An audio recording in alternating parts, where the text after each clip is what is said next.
right, today is April 28th, 2021. My name is Jana Masahara, and I will be interviewing Parkash Gill for the Coquitlam Heritage Oral History Project. This is a reminder that this interview is being recorded and will be made available to the public. Right, so thank you for being here.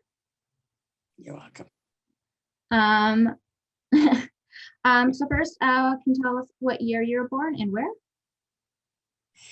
I was born in 1936, March 23rd, 1936, in Pakistan. That was British India at that time, but later on, as the partition happened, it became Pakistan. And how did District of Montgomery in Pakistan. And how did the partition affect your family? I was 11 years old at the time. Really, as a child, when it happened, my father and the rest of the family sent us to India. They somehow knew where we were, that's going to be Pakistan and India. And where we originally, my grandparents lived our heritage village, they sent us back there. So we didn't see any of this happening, but it was on the news and all over the world. And my dad and the family brought the rest of the village back to India in trying way.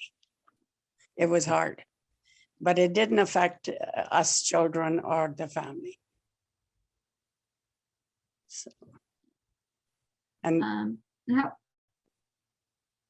could you like describe how your I guess your two childhood homes were like who lived with you? I think what it was basically was born in a well-to-do family, but you could call it a silver spoon in your mouth sort of thing. They took care of everything. And it was a big house, as much as a big area, not necessarily the big house, the big area, like almost a block long, that was all surrounded with the walls. And inside, one side we lived, middle part was for the animals, and then farther side was the people that worked for my dad. They were all, and one huge, huge gate on the outside. Everything else was in the four walls. And in India, the houses were, rooms were built on the perimeter of it, and the center part was a yard. So it was pretty nice, and we lived as a joint family. My grandmother, that house in Pakistan, that was used as everybody, doesn't matter where they work, where they went to school, they got together whenever they had time off. That was the home. It was pretty nice, not compared to today's buildings, but it was a nice place and loving family. And did you have siblings? Yes, my mom died when I was 8 years old. And I had 3 brothers younger than me. And she had another child, and she died of childbirth. But because the family was joint family, my dad's sisters, my dad's brothers, my dad's mom, they were all there. So it wasn't, except the mom wasn't there, but everything else was the same. And as we moved from Pakistan to India, then my oldest uncle, we stayed with him. 2 of us stayed with him for a few months till he was a police inspector. So he was transferred, then we went back with where my grandma was living in the village. And 1 year later, when we left the Pakistan and came to India, then the government got involved. They started taking a stock what we had back there, and they allotted accordingly the land in India to the families that left their land and home back in Pakistan. So it was like a new start, and had nothing, no machinery, no animals. But a year or so later, my dad and the family started a new life in India. How was that? So what home? How was that home like on that new home then? I'm sorry? What was that new home like? New home was fine. It wasn't as good as the other one, but it was fine. Again, we were still as a joint family. And you don't, you're a child, basically. I was in India for a total of 21 years. All I've done is gone to school.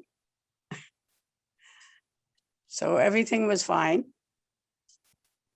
And it wasn't as good as before, but the love was still there. That's the most important ingredients in life, right? So you mentioned school. How was school for you growing up? As a primary school, I went to school in India. It was school in a village. It's different than this. Everybody was willing to learn. And we were talking about it the other day, like we have papers to write on. In those days, they used to have a wooden board for writing. You took the wooden board called patti.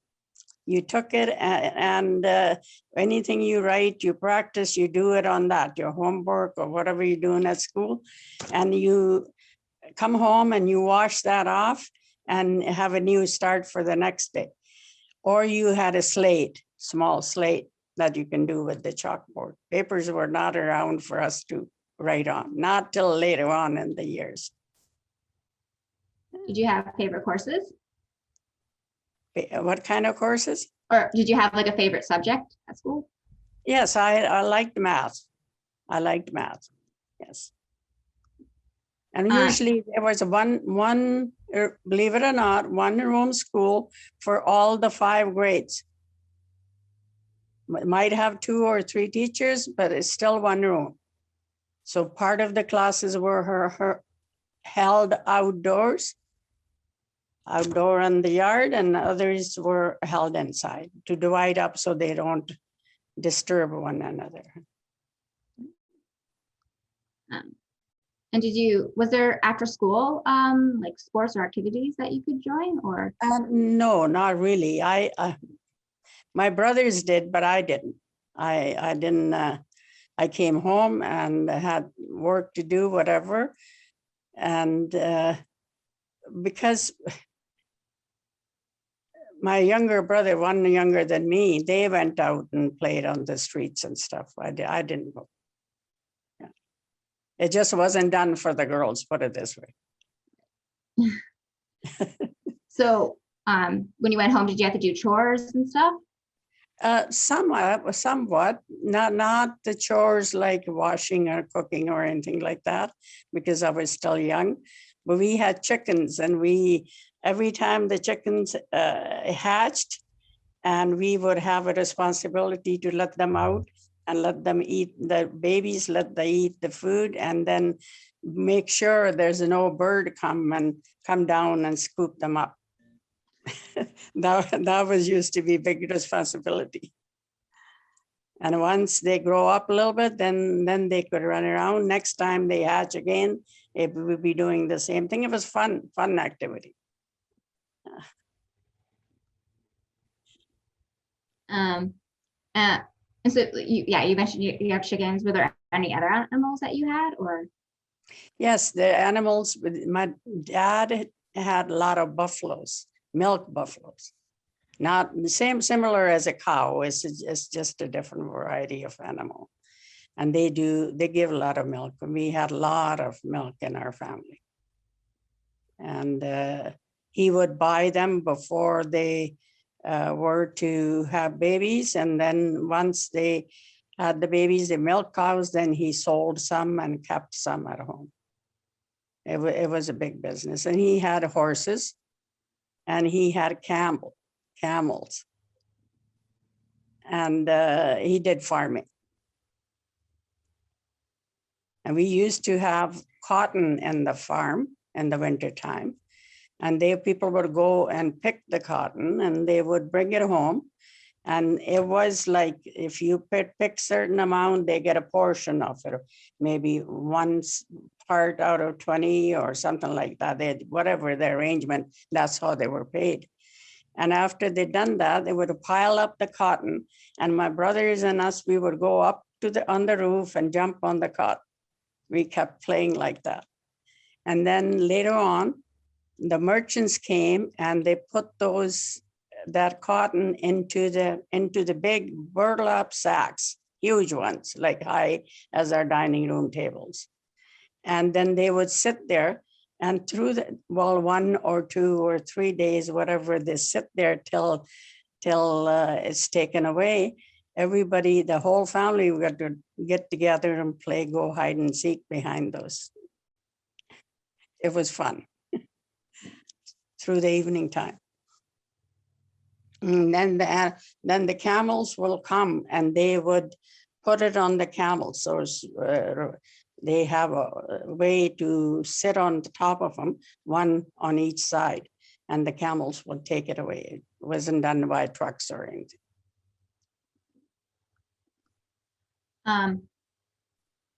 When your family moved, did your father continue farming or did he? Yes. It's a different kind of farming. It was a different land, little different weather, but he did continue to farm. So did you also grow cotton there or was it a different project? I'm sorry? Did he also grow cotton there or was it a different? Some, but it was a different kind of cotton. The one they drew in Pakistan, there was kind of silk. I don't know the name of it. It was kind of silky cotton. And then the one they grew in India, it was just cotton, just like cotton batting. And they have seeds in them, when they were cottons picked. And then this gets rolled out, the seeds come out and the cotton is separated. That's done after it was sold from our house. And what is your father's name? Mahinder Singh Thind, Thind. And so you mentioned you were was I guess the word well, you had like extended family growing up with you. Did you all eat together? Yes. We did not sit on the table. They used to be like a camp type of a stoves. And there was a small sitting stools. We sat on them and my grandmother be making and serving. We'd be all sitting around, the whole family eating. She will give the fresh roti, what you call it, or naan. She'd be making it fresh and giving it to each one of us while we're eating. Did you learn to cook some of these meals? I didn't learn to cook in India and in Pakistan, but in India, yes. By the time I came back here, my grandmother was saying, you need to know everything, whether you do it or not, it's different. Yes. And when you moved here, did you still, was it easy to still make those meals? When I moved to Canada? Yeah. Yes. Just a little different way of cooking, but other than that, I still use the same way, cook the same way. And were you able to find all the ingredients? When I came here, I married. My husband is born in Canada. Him and his mom, they were gone to India and we got married there and came back here. When I came back, we lived with our in-laws for 2 years. How did you? And she had everything. It was a house that had everything in it. I didn't have to go buy anything. So was it like an arranged marriage or how did you meet? Yes. We met one another. We had a say in it, but it was arranged, yes. It wasn't like if we met, then we must say yes. It was a choice, but we still was arranged, excuse me.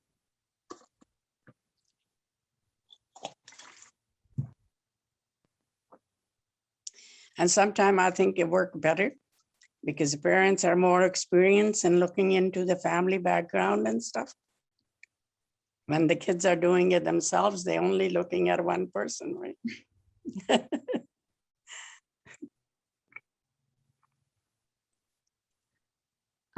So what did you said your parents looked into the family background.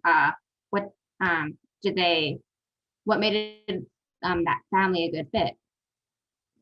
Well, actually, most of East Indian families, even my husband has a village back home where they originally come from. So it's not hard to find out what the family is like for the adults. And they're all Indians, anybody who immigrated, like he didn't immigrate from India, but his parents did. So they have a village back there. Everybody knows everybody. It's not like Canada. If you didn't talk to your brother for 1 year, 10 years, you don't know where he lives. It doesn't happen because you belong to a certain village and we never, my husband and I, we have never lived there. But if we go back to visit, they know who we are.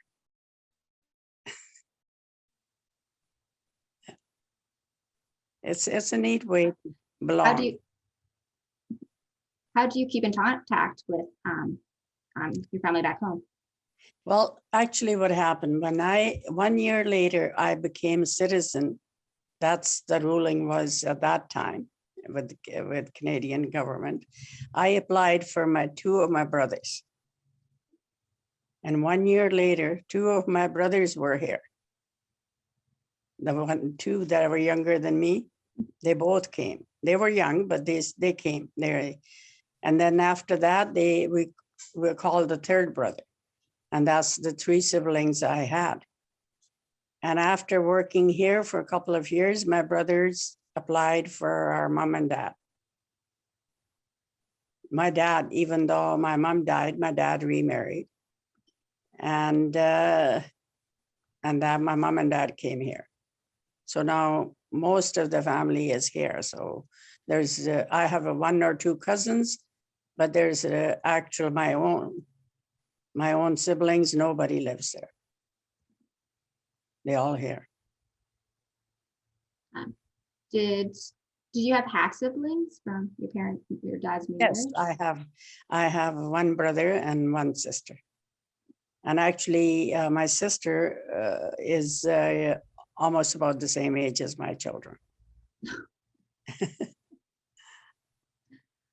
What age did you move to Canada?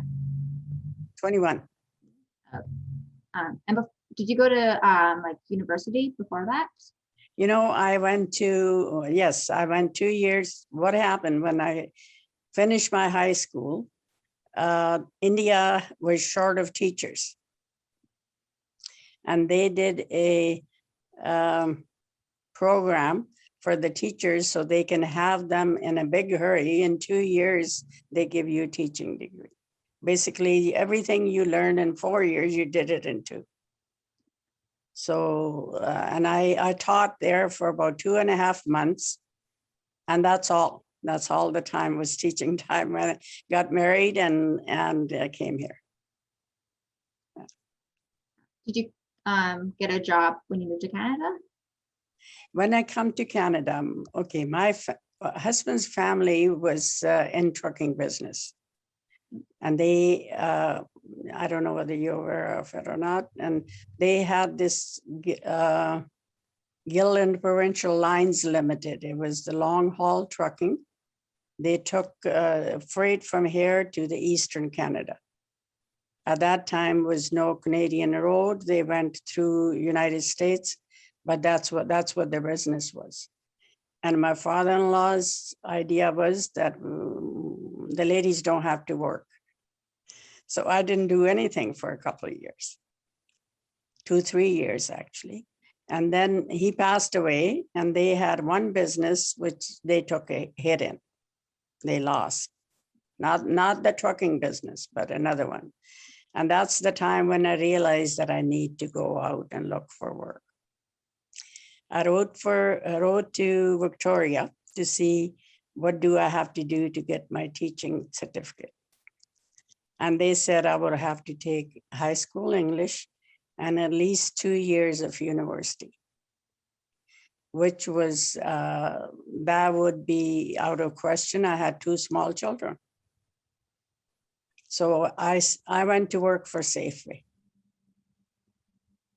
And I started with the local grocery store and then worked for Super Value for a little bit and then went to Safeway.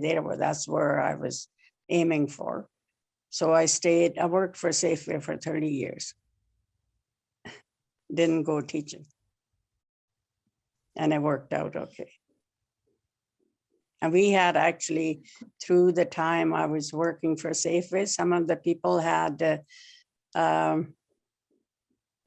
teachers have stopped teaching to come to work at Safeway because they were finding they were not getting proper positions and stuff. So for me, it worked out okay. And did you learn English back in India or? I took English as a second language in India.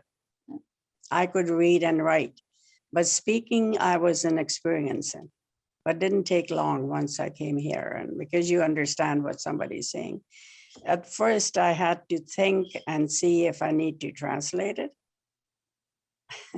In other words, there was a pause between the question and the answer.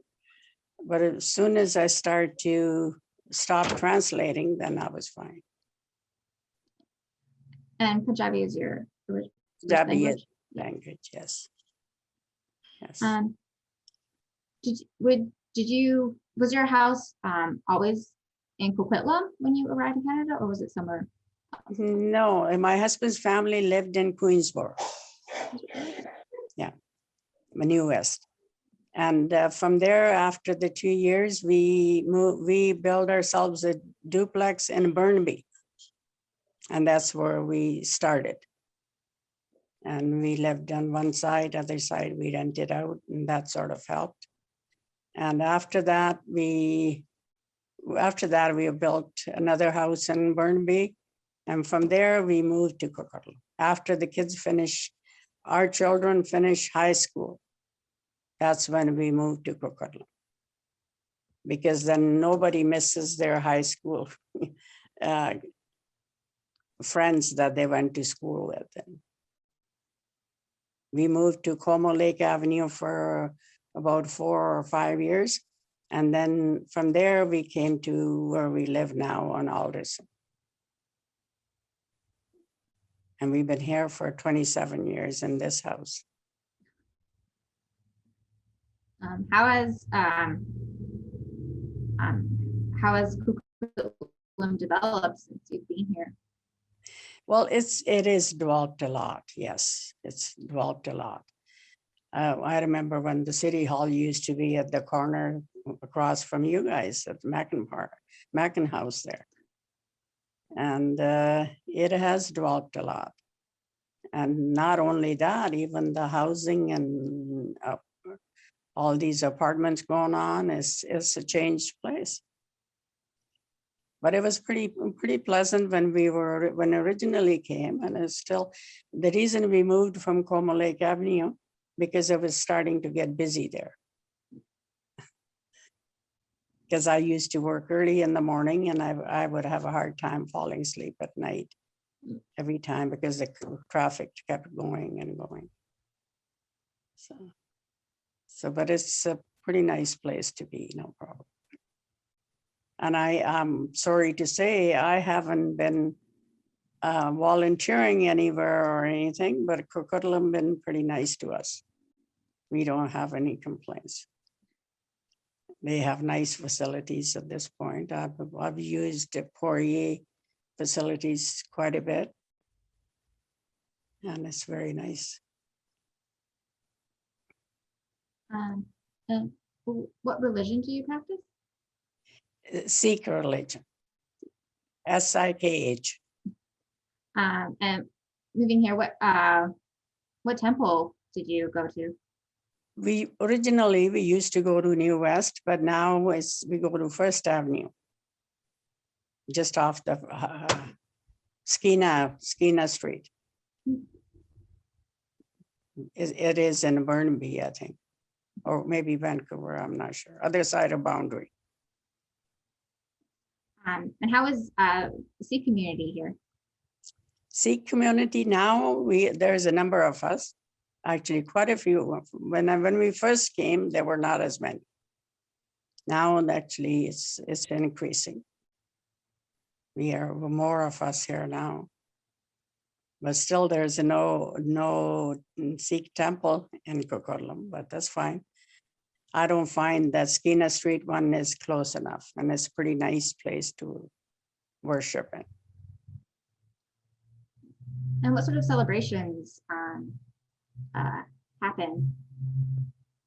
Here, you mean? Yeah. It's still Diwali. Like, it's similar as Christmas here. And then we have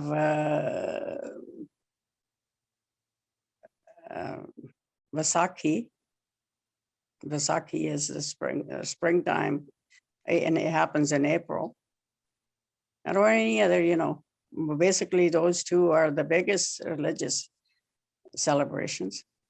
And they in the church itself, Gurdwara, they have they celebrate Guru's birthday, and celebration go on quite a bit, but most of the community do the Vaisakhi is the biggest one.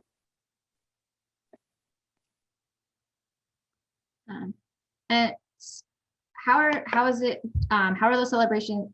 Is there a difference between how they're celebrated here versus how they're celebrated back in India? As a matter of fact, I think they celebrate with more power here than they did in India. Maybe because I was young and didn't take part in it. Maybe I was in school most of the time, but I find it's more, celebrations are bigger here. I think it's like when you go away from home, you miss mom.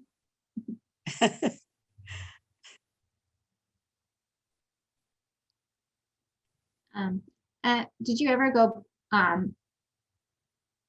back to India? I've been back to India twice only, because I found as long as my parents were back there saying, come and visit us and bring the kids, that draw was there. Once they came here, then that draw wasn't there. So in 1994, our youngest son was going into law. And he's the one sort of enticed us to say, Mom and Dad, I want to go back. Because once I go into law, I might not have a chance. So we went back. And my brother and his wife went with us. He said, any of you are not street savvy in India, so we're going to go with you. So they went with us, and we had a good time. We did some traveling and seeing the areas my son wanted to see, and we visited. My issue was that I want to visit everybody that when I left, they were there. I want to go visit them. So we were able to do that. And that's when we went as our youngest son, my husband and I, my brother and his wife, and my mom. We all went. And after that, I went in 2011, and that was only for 4 weeks, just myself, with my brother's wife. And that's all. That's only 2 times I've been there. And actually, it feels like this is my home, because the family's here. And if I want to go back, I only like to go back if somebody's with me, not by myself. Otherwise, I feel alone. And Indian hospitality is very, very nice. You can really go into any cousin, anybody you know, and they treat you more than treat their own. but still this is home for me. That's how I feel.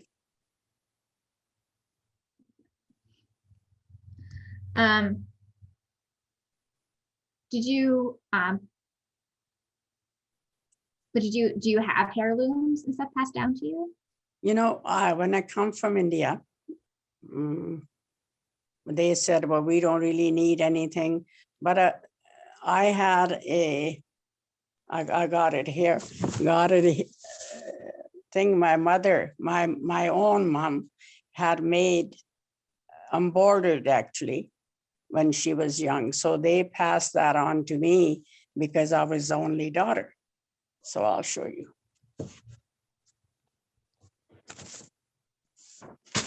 Oh, wow.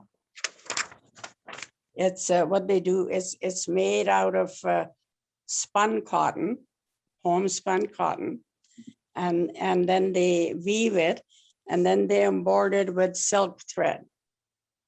It's all, see the back part is red. This is the back part. I'm sorry? Oh, could you just move it a bit to your Just a minute. Let me get up. Yeah.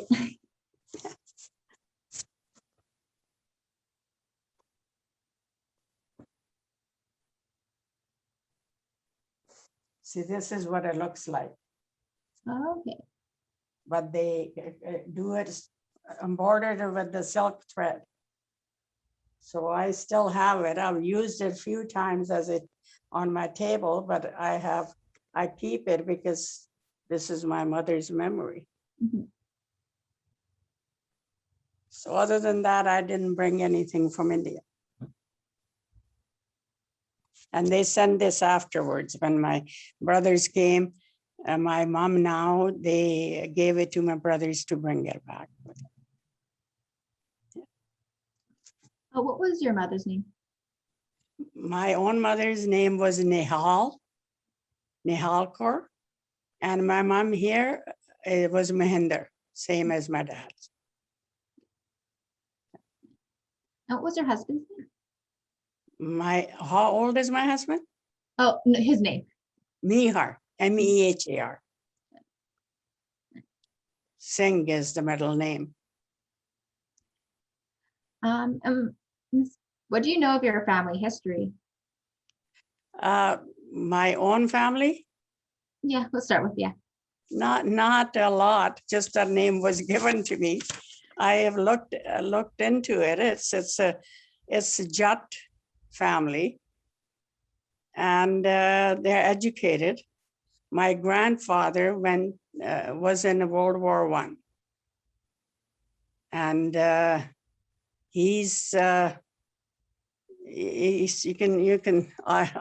I still can look at it on the internet, and it comes out with his name. And that's about as far. And I had never met my grandfather. He had died before my dad got married. So, they had four brothers and three sisters, my dad, and they were all 7 children in the family.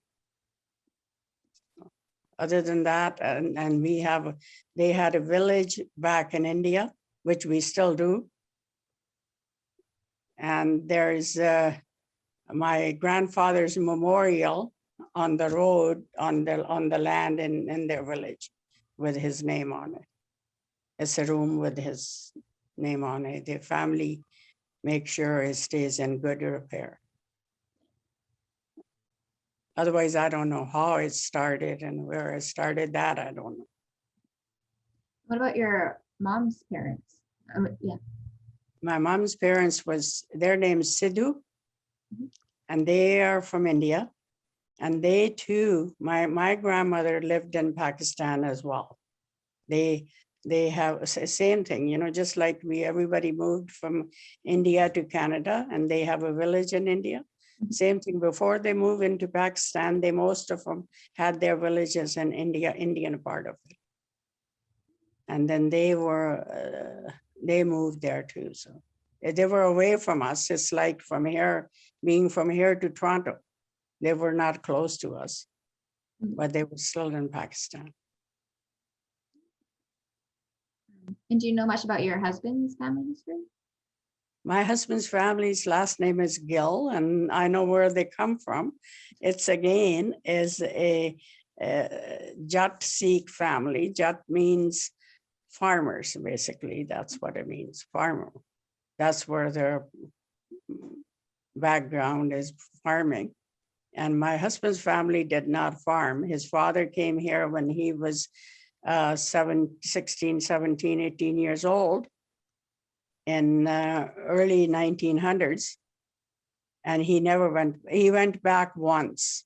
At that time, they would not, for the longest time, you couldn't go back and get married and bring your wife back here. Once the Canadian government allowed it, he went back and got married and brought my mother-in-law here. So other than that, and then basically they worked in, here they worked in a mill. Actually, some of the East Indian people worked in Fraser Mills here. Just here and on the river here.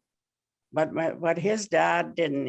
They had their wood trucks. They were delivering wood and stuff. And after that, as the boys got a little older, they started that trucking company. And they did well in that. Number of years later, they sold it to Australian company. Their business.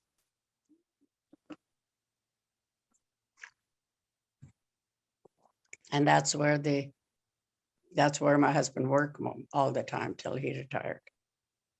It was called, later as they sold it, it was called All Trans. And what did you, with your family in Canada, what did you guys do for fun? What, here? Yeah. When our children were small, our children first of all, we liked camping. We liked camping. And then as a little bit later, as we got older, we bought a trailer, then we bought a motorhome, and we did quite a bit traveling. And with the kids, our boys were playing hockey. So lots of time were taken in hockey. And our oldest son, he was competitive in hockey. So he played a lot of games. Didn't make professional, but he played games. And we're basically when you have two boys in hockey, it takes a lot of your time. Yes. But now that your boys have grown up, what do you do for fun? Right now, we don't do a whole lot. We stopped traveling 10 years ago because neither one of our health is to a point where we can do that. We stopped. And we have a family here. We visit and do our own thing. And we live by ourselves. We don't live with the family, but they all come and visit. And we have our oldest son has 2 children, and our daughter has 2 children, and the youngest son has 4 daughters. So nice family, good to visit. And we go, before the COVID, the girls were getting together. We go to Dogwood, do different functions at the Dogwood with Avnash and all that. And now it all come to a halt. Then I belong to, not really belong to, I have to do this Healthy Heart program. So I was going to YMCA at the Poirier 3 times a week, and that stopped. Now they're doing that on Zoom a couple of times a week. So for last year and a half, it's almost nothing, just stay home. Yeah, so with COVID, you found, just talk a bit about your how this past last year and a half has affected you. It's been a little trying, but other than that, we haven't gotten sick. Our grandchildren been excellent. They've been, at first little while, they insisted that we don't go to the stores and they bring the grocery home. But there comes a time I've took a sort of look at myself, figuring, it's not good. I'll promise I'll be careful, but I need to go myself. So now I go once every 10 days or 12 days, get some groceries. But other than that, we stay home. I miss the children. They brought me the phone and put their pictures on it. So Grandma, you can talk to us on here. But that's about it. I miss that. I miss the family. I guess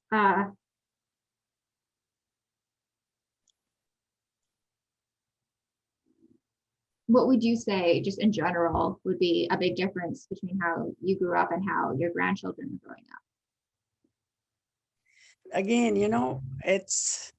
it's different because we grew up with nature, and our youngest son, you can take the kids, we go with them and take the kids to a farm or something, they're delighted. But this can't happen here. But just the same, I still think the main ingredients in life is the love.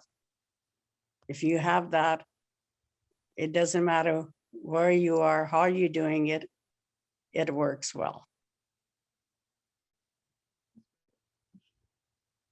And was there a world event that you felt particularly affected you or your family? With the world effect? A world event. World event. Yeah. Except the partition, otherwise, no.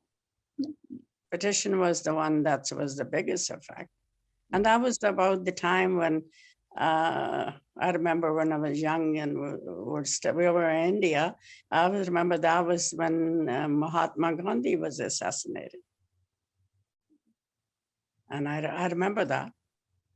So, but it was tough time at that time.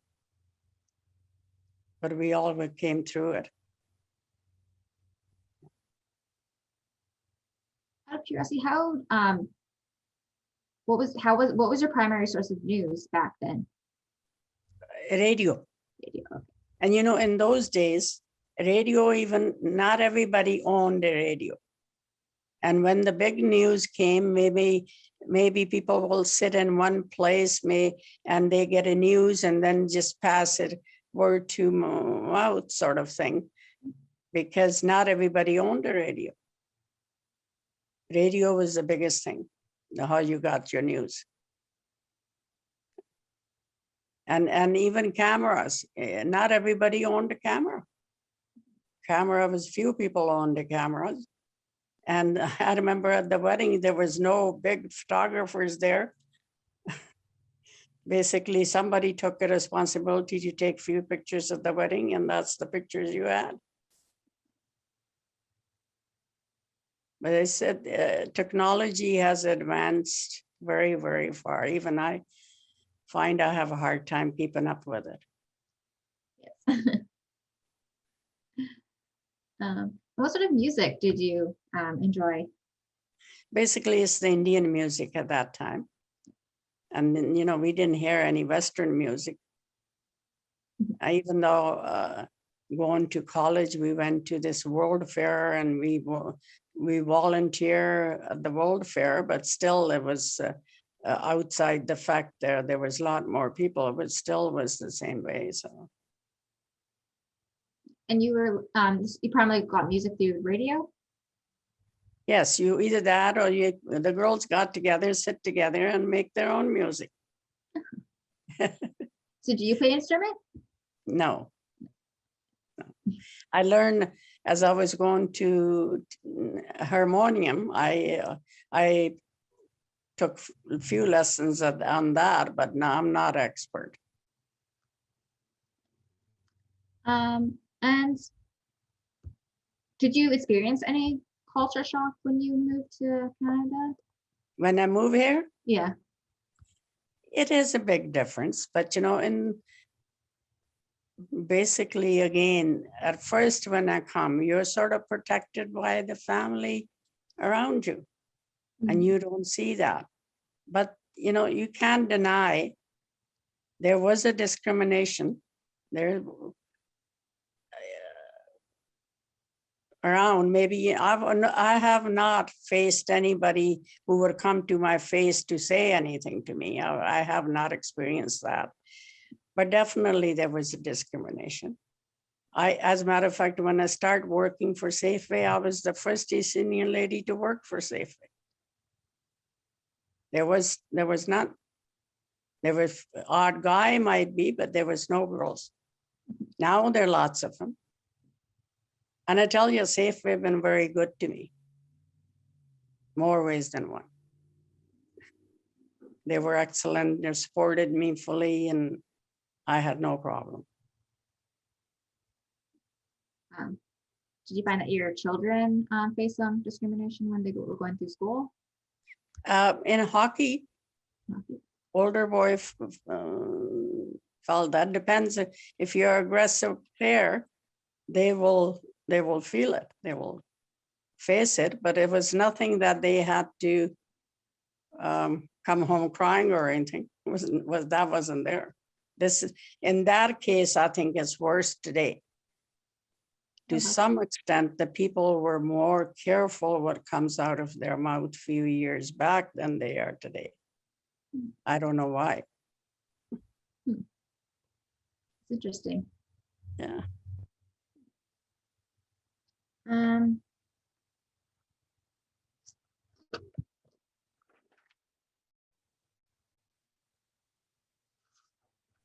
I think the trick is in life to be best at whatever you're doing, then you feel less of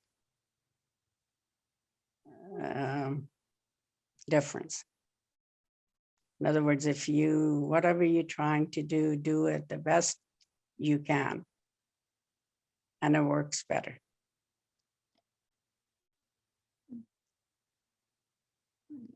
I think that's all the questions I had. Did you have anything you wanted to say you wanted to share about your life or experiences, or something I missed? I think you covered most of it.